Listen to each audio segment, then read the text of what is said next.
I am going to welcome everybody today. My name is Elizabeth Scarpelli, and I'm the director of the University of Cincinnati Press. I would like to welcome everybody to today's sneak peek of our Thinking About Ohio series. I'd also like to take a moment to acknowledge the support of our Community Advisory Committee and also our faculty board. We are a university press here at the University of Cincinnati Press, and so in doing so, we do have a board that approves and oversees our editorial program. And also we have a board that helps us out with our friends of the press. Before we get into today's sneak peek, I did want to take a moment to introduce my wonderful staff, of whom I could not do any of this without. So I am just looking across from right to left. And if you would just go ahead and raise your hand and wave as it goes by.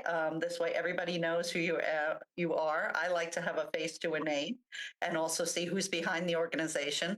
So at the moment, we are a press of five, including three full-time professional publishers, one being a librarian.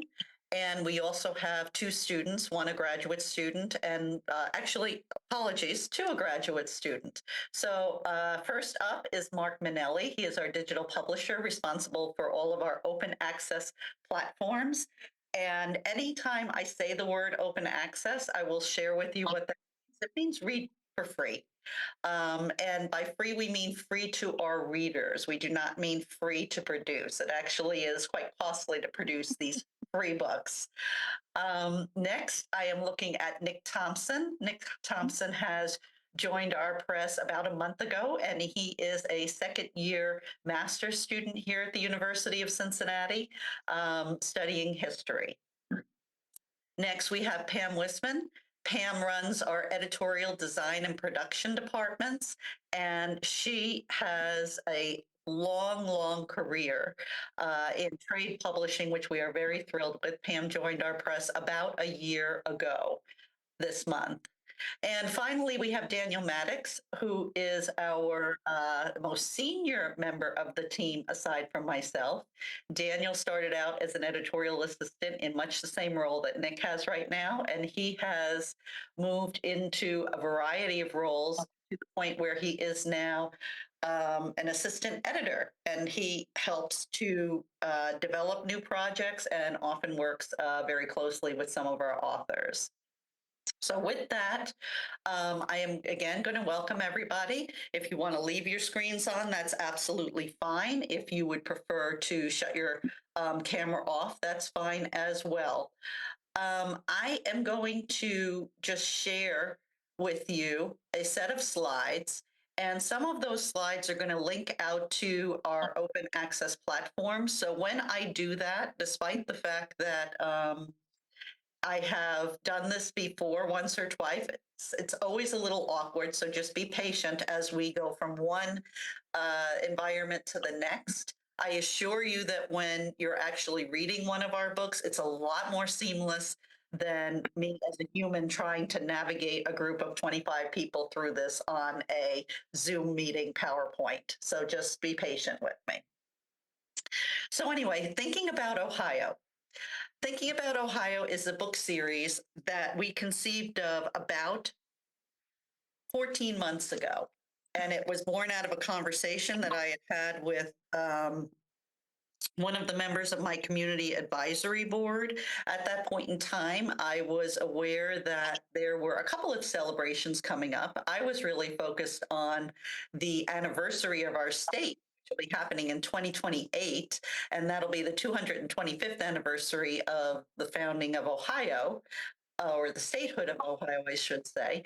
And then I realized that we actually had something that was, dare I say, much more exciting in terms of a national opportunity, and that is with the 250th signing of the Declaration of Independence. And I was lucky enough to meet some people at the state level, the Ohio History Connection, the 250th Anniversary Council for Ohio, as well as our state library and Ohioana library. And in meeting these people, I started to talk about the idea of developing a book series that would be specifically about our state, Ohio, and the impact Ohio has had on the nation since the times of prehistory up until today and looking into the future. And so, after many, many, many discussions with people, I was able to use my team to help synthesize and bring together this wonderful paperback series, which we are launching this upcoming year, that's called Thinking About Ohio. So we wanted to give you a little sneak peek of what we're thinking about. Um, Hang on one second. It looks like I need to admit more people. I think I've admitted everybody. Okay, great. So my hope is that this series will be a lasting print and digital legacy to the state of Ohio for many generations to come. What I remember about 1976 was sitting there as a teenager on the shores of the Hudson River watching the tall ships go by. It was a really exciting time for me. And I remember it vividly, like it was yesterday, sitting there with my parents, and we're about to embark upon another exciting anniversary here again, celebrating the Declaration of Independence. And so this is a really thrilling way for me as a publisher to be able to give back to our nation. So the mission of our series is really quite simple. We are trying to close the knowledge gap on the state of Ohio. I am not, if you heard me a moment ago, I am not a born and bred Ohioan, nor am I a born and bred Midwesterner. I'm from New York, although I try and disguise my accent, but I am from New York. And in moving here 7 years ago to start the University of Cincinnati Press, I was blown away by the amount of contributions that Ohio had made to almost everything that I touched, if not on a daily basis, definitely on a weekly basis or a monthly basis. There are so many things that originated here, whether it be inventors or literature or just even music, and that I was completely unaware of. And so, one of the nice things is being able to show off some of the treasures of our state and how they've impacted the rest of the country. So, really, the point that we are trying to make here and the purpose for this series is to close that knowledge gap, because we know that there's a lot of Ohioans that don't even realize what a rich treasure trove they have of resources and inspiration here in the country. Beyond that, we know that Ohio is one of the fastest growing and desirable states in the country to live in and to bring companies to. And we want to make sure that we're prepared to meet and greet all of those new residents. Like myself 7 years ago, it would be great to have a very inexpensive group of materials, books in this case, both in print and that are available for people to pick up if they're interested in a particular topic. We also want something that our students, our K through 12 students and families can refer back to and share together. And finally, we want this to be a destination for people around the world. And so these books will provide that rigorous but general reader level interest topics that are going to be resources for decades to come. All of our books are going to be authored by either scholars from and their connection to Ohio will be either that they live here or they work here in the state. Some of our books will be written by subject experts, and all of them will be peer reviewed in one way or another, either internally or externally. They'll combine storytelling with a mix of rich, robust digital features and resources, what we call bonus content, and that will be connected through QR codes that can be found in the book. I'll show you that in a few minutes. One of our one of my aspirations, one of our aspirations is to actually create these books in open access. And we haven't quite gotten there yet.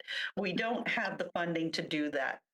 So what we have now are paperback books with digital resources that will be all freely available.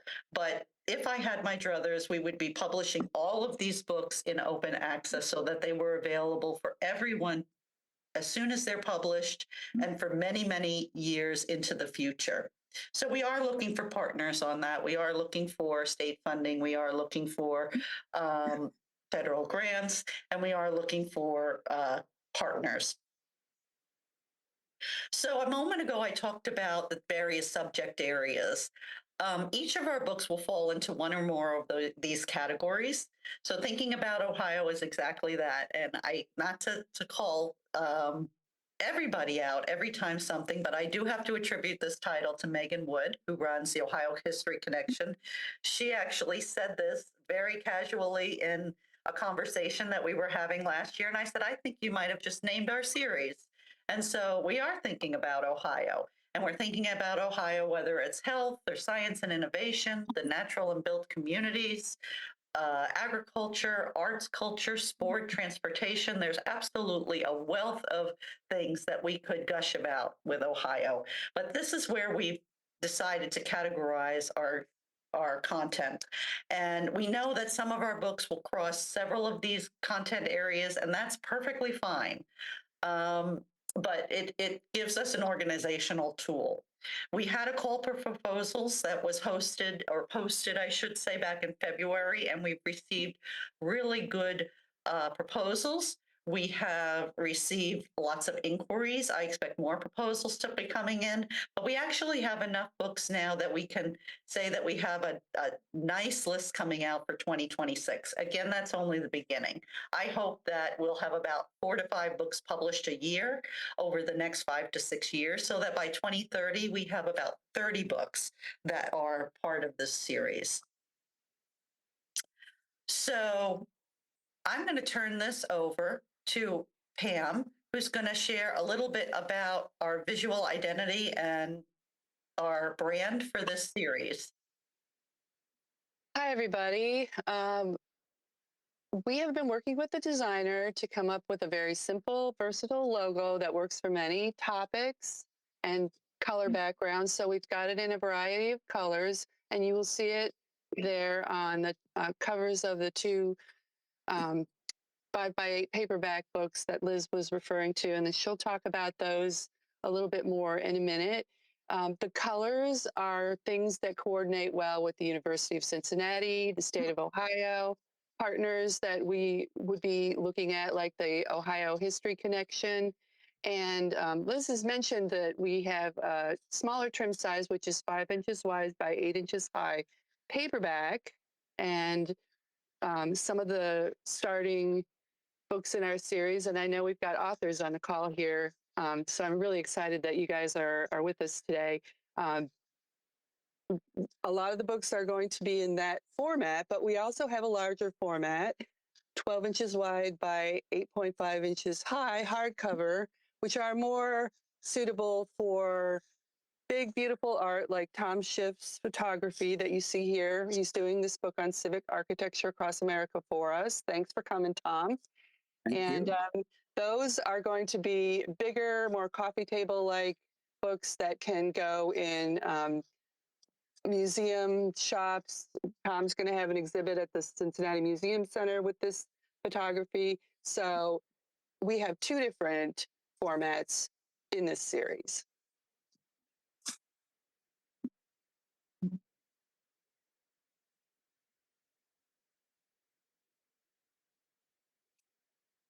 Okay, sorry about that. I went to go and advance the slide and nothing happened. So give me 1 second here.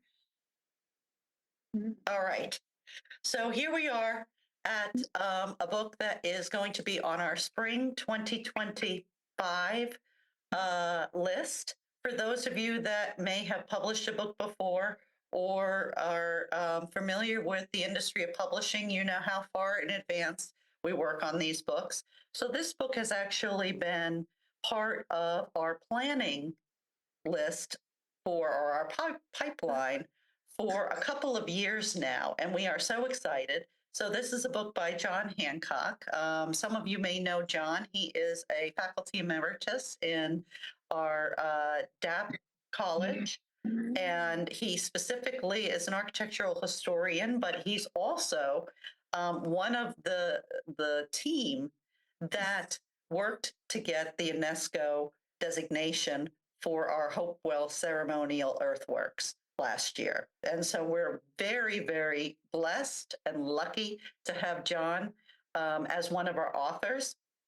This particular book is going to create 8 routes, and each of those routes will go through some aspect of indigenous and early settlement histories.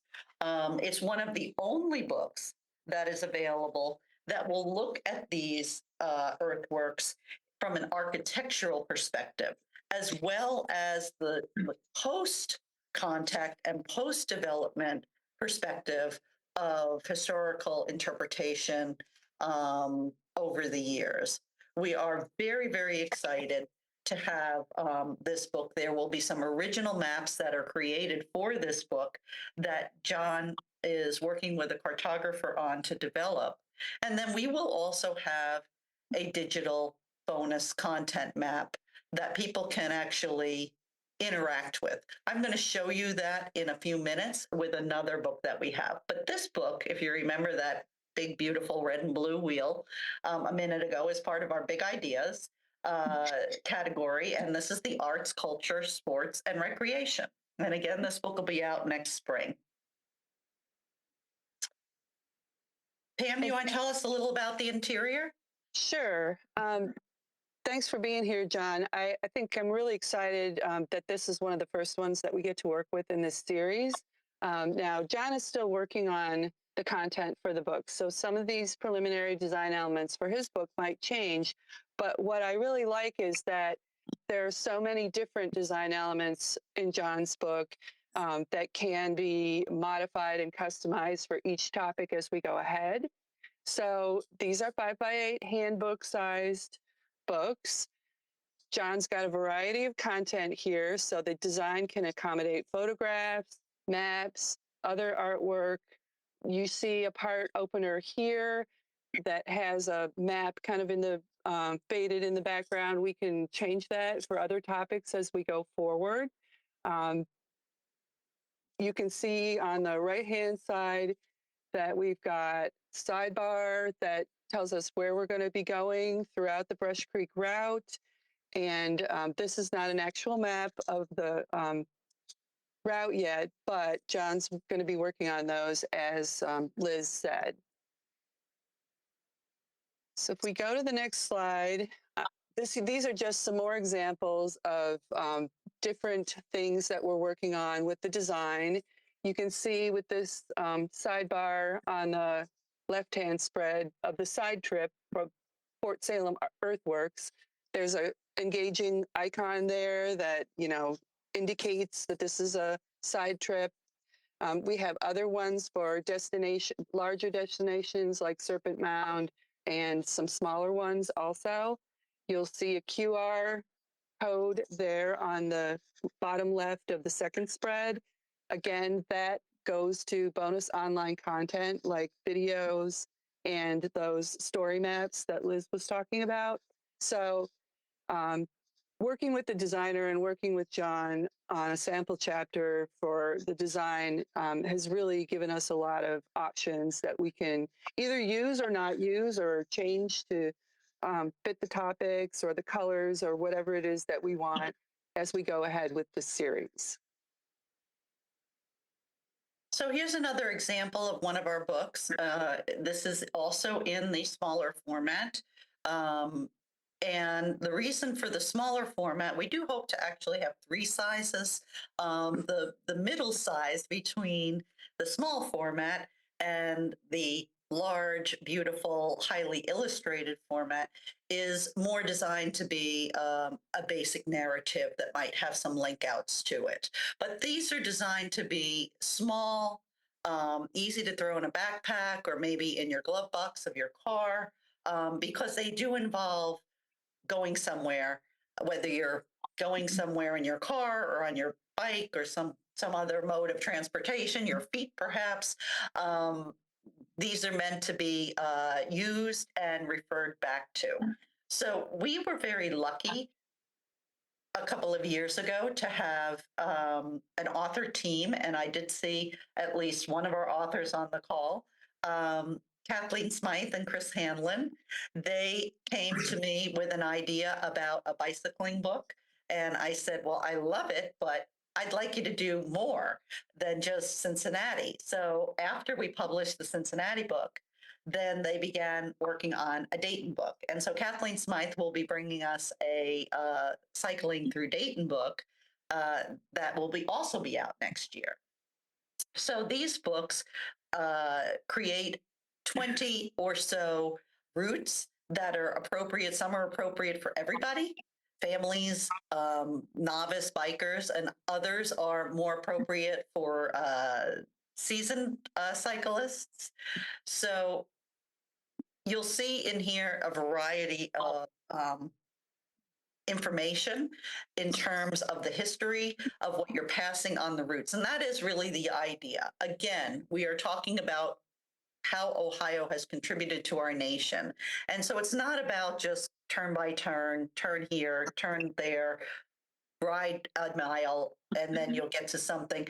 It's about what are you passing along the way and getting a little bit of information about that, whether it's architectural information, historical information, information about indigenous people or African American stories about how Ohio was part of the Civil War efforts to help welcome slaves or freed slaves over into the North. There's many stories in here that will educate the person that's traveling along and never thought of what they were passing before in a whole new way.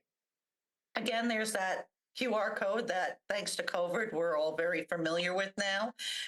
This is actually a live one, so if anybody has their phone in their hand, they can go ahead and shoot that, and that'll take us right over to our open access platform. This is where it gets a little clunky, so just bear with me for a moment because I have to switch to a new tab for you all. Okay.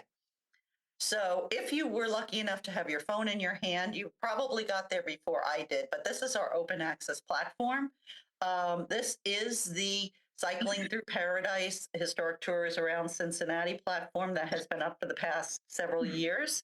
What you'll see here is there is a commercially sold book. And within that commercially sold book, there are QR codes at each chapter. We do give people a generous sampling of what the book is like. There's an introduction and 2 chapters. There is a link to where they can buy a copy of the book. And then beyond that, there is digital content or bonus content, which includes all of the different turn-by-turn directions. So I'm going to go ahead and go over to the William Henry Harrison and the Shawnee Nation. This page allows people to interact with each other and with our authors to share comments about the different routes. But then one more click, and we are over to our map. Our information here is designed to be very succinct. It's going to give you a little bit of information about the tour that you're about to take, and then it's broken down into 10-mile sections. So, if you want to do the whole 35 miles, more power to you. I will be doing one section one day and perhaps another section the following week because I'm not as good of a cyclist as some other people are. So this is going to give you just a little basic information. You can click over to Google Maps here where you'd be able to offload this to your whatever app, cycling app you have that you use, or you can visit the route right here. Whoops. Let me just pull out a little bit so that you can see. So this route here follows the river. You'll see there's 16 different stops along the way. Each map point has its own little sidebar that has descriptive information, photographs, URL codes that will take you to specific places. So, for instance, if I were to click on Jim and Jack's, it'll take you to the Jim and Jack website. As I go along, you'll see the map zooms in so that we can actually go to the next turn by turn direction. And we're at Sailor Park, and it's telling us that there's Buddha Barn here. This also has two photos for it, so you can see what the area looks like. But let's say I'm just curious about where it ends up because I want to know, at the end where I can go. I can just jump straight to that. It's going to take us to the George Street Bridge, and then the segment ends in Aurora. The point is not to necessarily convince you to be a biker here. The point is that we're showing how our paperback book, a very traditional, comfortable format for many people, has evolved into the next generation of publishing. And what we intend to do with each of these books, which is include digital bonus content that people can actually engage with the information that we have here for them. We happen to like the mapping capability. We think it's a really unique capability, but sometimes it's going to be audio. Sometimes it's going to be video. It might be oral histories. It might be websites. There's any number of things. Could be data sets that allow people to manipulate different data if we're looking at something such as the economic history of the state. So there's lots of different touch points that allow the reader to go beyond just the printed words on the page. If you give me 1 minute, I want to get back to our slides. Okay. And so again, I mentioned a moment ago that I twisted Kathleen Smythe's arm to come out with a second book, and it really wasn't much of a hard sell at all. But this is a new book that we will have coming out in 2025 as well, on cycling through Dayton. And I should mention that the Cincinnati book, which has already sold wonderfully for the past couple of years, is going to be updated. So we'll be bringing a new edition of that book out with 2 new chapters in it. So we're really excited about that.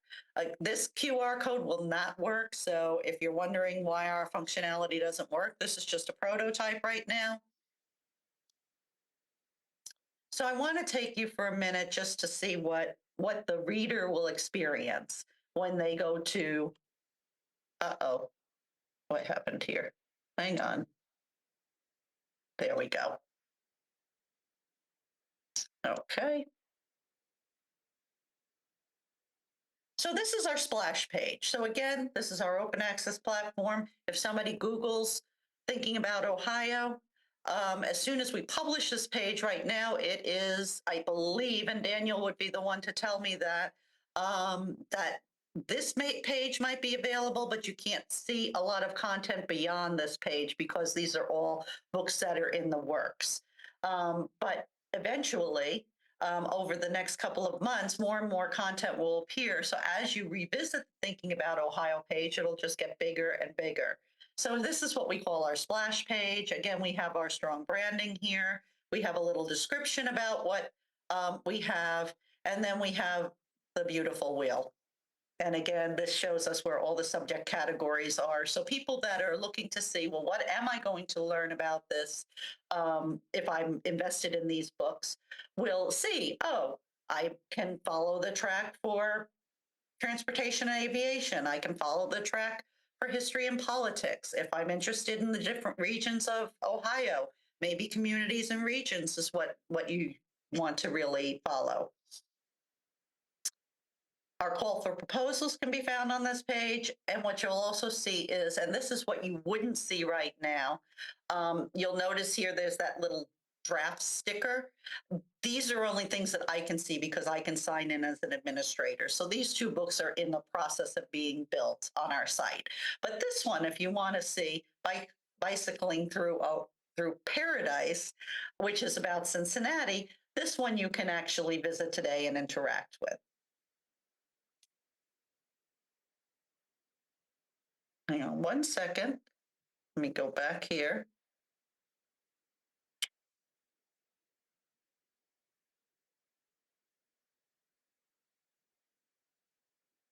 Okay, so here we are in one of our oversized books, Civic Architecture Across America, Extraordinary Views by Tom Schiff.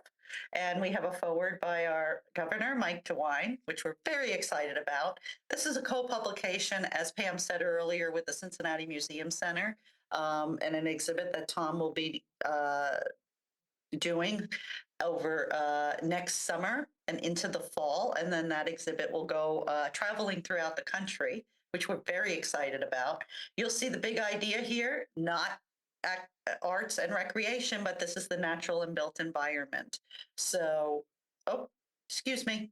Sorry about that. So here I'm showing you that, we have started in, I believe we have books planned at this point for 4 of the 8 big ideas.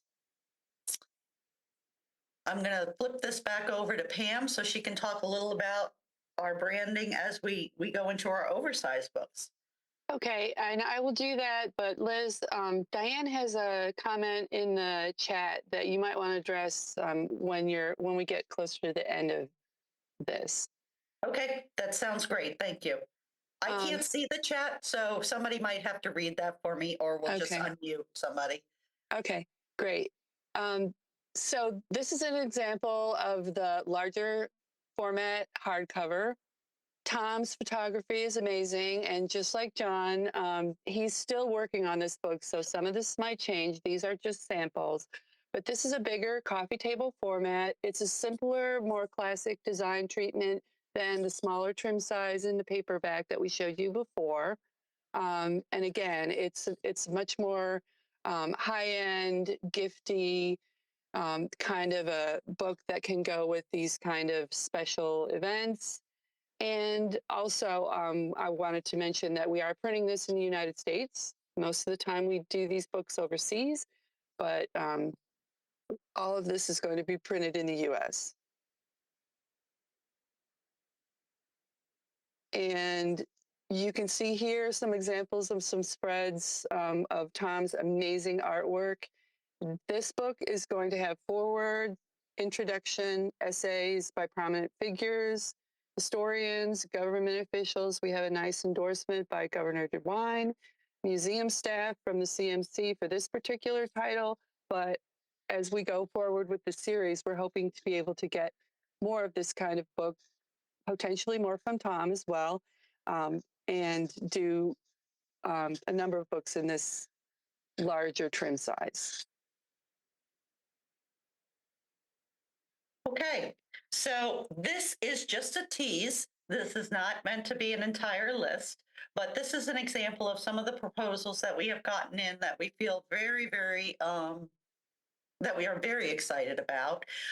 These proposals that we are getting in, we have spoken to these authors, and the plan is that these would be books that would be available sometime in 2026. So these would actually be out for the 250th anniversary of the country. As I said, our plan is to have a couple of books coming out every year. So as the series gets started, we are hopeful and we anticipate that more people will want to write on the series. And like I said, this is just a handful of the proposals that we've gotten so far. But currently we have some works from and proposals from 4 different institutions around the state, which is really very exciting. And it just lined up that we have them in all corners of the state. We've got some from OSU, from OU. I have a recommendation for somebody from Case Western. So I'm really delighted at how this is playing out. So I am going to stop sharing my screen simply because then I can see all of you. And now I can see the chat. So, hi, I appreciate everybody saying hi and tuning in. So I'm just skipping down. I see here we have Frank Russell, who's one of our future authors. We have Chris Hertzby, who is on the marketing team from America 250. Todd Clydesmith, I'm thrilled. Diane Dunkelman, yes, never small thinking. Well, it's nothing like dreaming big. And again, that's really where I am so hoping that we can reach our goals to bring this entire series to Ohio for free. One of the things that I did mention, but I didn't really explain it very well, is that we are hoping to have educator guides for each of these books. These would be small resource guides that will be open access to our K through 12 educators, with the idea that there would be projects that people could easily incorporate, not only into history courses, but maybe a science class or an English class or somewhere in the curriculum that people want to talk about a particular topic. They'll have those books available that students would be able to access for free, and teachers would have projects from a K through 12 age range that they could, or grade range, I should say, that they could easily incorporate in. We don't want people to have to do a lot of extra work initially. So we will plan those curriculum guides with the idea that it will access some of the bonus content, but it will also probably require a book purchase, whether it be by the school library or the academic library or the public library. But how much better it would be if we could bring this whole thing open access. So with that, I really appreciate everybody's time. This was meant to be a sneak preview. So I did not design this to have a ton of questions, but I absolutely invite everybody to reach out to me at the press. I think all of you have my email address.